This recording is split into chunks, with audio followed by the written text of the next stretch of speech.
Welcome to my new blog. તો આજે હું તમને જે ઇન્સ્ટન્ટ આપણે કટકીનું અથાણું કરીએ છીએ તેની રેસીપી આપવાની છું. તો હું લગભગ અડધો કિલો જેટલી રાજાપુરી કેરી લઈ આવી છું અને છાલ કાઢી અને આમાં બારીક એને કરી નાખીશ. બહુ જ ઇઝી, સરસ થઈ જાય છે.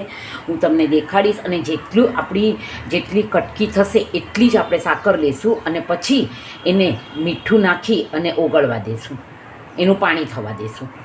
તો તમે જોઈ શકો છો કે આવી રીતના મેં કટકા કરી લીધા છે. હવે આમાં બારીક બારીક હું કટકા કરી લઈશ. તો તમે જોઈ શકો છો આપણી બહુ જ સરસ ઝીણી ઝીણી કટકી તૈયાર થઈ ગઈ છે. હવે આને એક આપણે બાઉલમાં કાઢી લઈશું.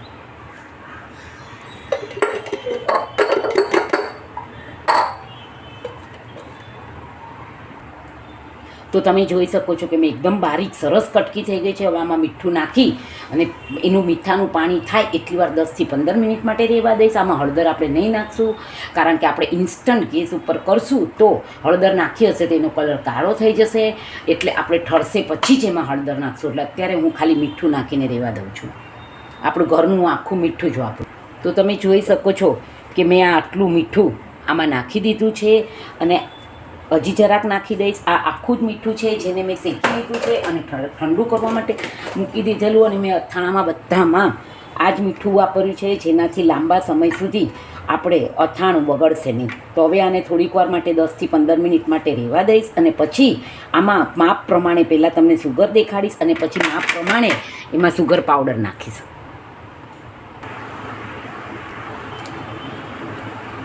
તો તમે જોઈ શકો છો કે મેં આટલી સાકર લીધી છે. હવે હું આનું પાવડર બનાવી લઈશ.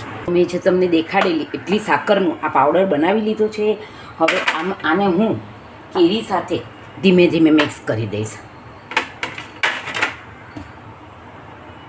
તો તમે જોઈ શકો છો કે મેં આમાં આ પાવડર સુગર મિક્સ કરી દીધી છે.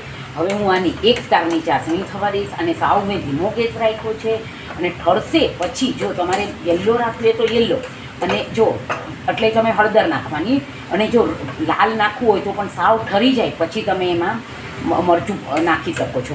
અને હિંગ મરચું અને હિંગ બંને પછી સાવ ઠરી જાય પછી નાખવાની છે. તો અત્યારે હું હવે આની 1 તારની ચાસણી થવા દઈશ, સાવ ધીમા તાપે એને.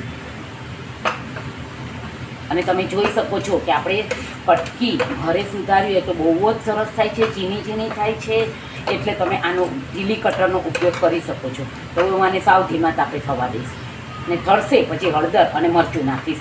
યલો રાખીએ તો યલો રાખી શકો છો, એ પણ સરસ લાગે છે. અને મરચું નાખીવાળી કરે તો એ પણ સરસ લાગે છે. તો હું તમને 1 તારની ચાસણી કરીને દેખાડીશ. તો તમે જોઈ શકો છો કે જો આપણો આખો જ આ તાર થાય છે, એટલે આપણી આ થઈ ગઈ છે. હવે હું આને એકદમ ઠરવા દઈશ અને 1-1.5 કલાક ઠરવા દઈશ. પછી આમાં હળદર નાખીશ અને મરચું નાખીશ. સાવ ઠરી જશે પછી તો હું તમને પછી જરૂરથી દેખાડીશ. અને આ એક બીજી કિચન ટિપ્સ કે તમે કોઈ પણ વસ્તુ બનાવો છો છુંદો અથવા, તો જો ચમચો સીધો રહી છે, આ તો મોટો છે ચમચો, નહીંતર ચમચો હમણાં સીધો રહ્યો તો આ ચમચો સીધો રહી છે એટલે એનો મતલબ કે થઈ ગયું. તો તમે જોઈ શકો છો કે આપણો આ ચમચો એકદમ સીધો ઊભો રહી છે એટલે આપણું આ કટકી થઈ ગઈ છે. તો તમે જોઈ શકો છો કે આપણું આ કટકીનું અથાણું સરસ ઠરી ગયું છે. હવે એમાં હું હળદર અને મરચું નાખી દઈશ. અને આની ખાસ એક ટિપ્સ છે કે તમે આ થઈ ગયા પછી હળદર નાખશો ઠરી ગયા પછી તો કલર એવો ને એવો રહેશે, નહીંતર થોડોક કલર બદલાઈ જશે. તમારે પહેલાં હળદર નહીં નાખવાની, ખાલી મીઠું નાખી રાખવાનું બસ. એટલે તો હવે હું તમને હળદર અને મરચું નાખીને દેખાડીશ. તો તમે જોઈ શકો છો કે મેં હળદર અને મરચું નાખી દીધું છે. હવે હું હલાવીશ અને આમાં તમને સર્વ કરીને દેખાડીશ. તો તમે જોઈ શકો છો એકદમ સરસ કલર થયો છે. તમે આને ઘરે જરૂરથી ટ્રાય કરજો અને ઇન્સ્ટન્ટ બને છે અને કલર પણ ચેન્જ ન થાય. મારી નવી નવી રેસીપી જોવા માટે મારી ચેનલને સબસ્ક્રાઈબ કરજો. Like, share and subscribe. C you tomorrow.